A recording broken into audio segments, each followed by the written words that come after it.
Let's talk high school football now. Chase Colson joins us from the Tyler Paper headquarters and etfinalscore.com. Chase, week number 4 coming up. Our game of the week, a good one. Number 9 Lindale hosting number 1 Chapel Hill.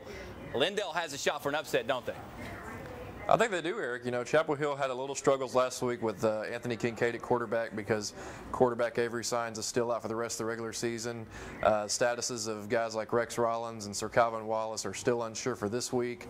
Wide receiver Avery Henderson got hurt last week. Chapel Hill's had to deal with a lot of injuries. Lindale has a great running game, a huge offensive line. Clay Price runs the offense real well. It could be a real defensive battle, but I think a lot of it you're going to see come down to Lindale's offensive line against Chapel Hill's defense. But I wouldn't be surprised 2-1 either way.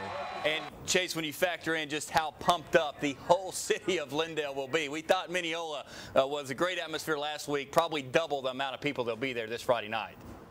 Oh, absolutely. Lindale loves their football, just like Chapel Hill does. But when you get those guys at home, Lindale had to go to Chapel Hill last year and had a tough time. But getting them at home adds a little something else, and it's just going to be a big game. And all right, let's talk about a couple of teams who have high expectations but have kind of dug themselves in somewhat of a hole at 0-3. John Tyler and White House.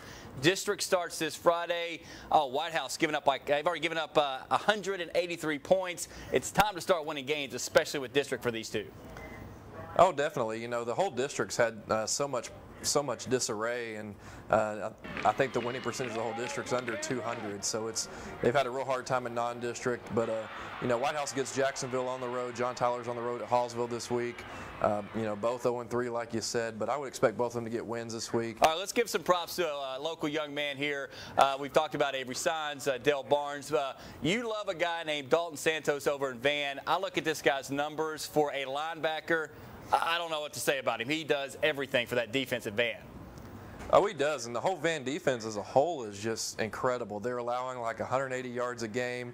No one can score on them. Dalton Santos has a ton of tackles, and almost half of them are for loss. Committed to Tennessee. He's going to make a big impact in the SEC, and he's just a freak of nature. All right, he is a dandy. All right, Chase, great job. We will see you Friday at 10 and 11 o'clock. So let's get geared up for week number 4. Thanks, Eric. All right, don't forget to get all your news for week 4 of the season, team breakdowns, all that good stuff. Go to etfinalscore.com.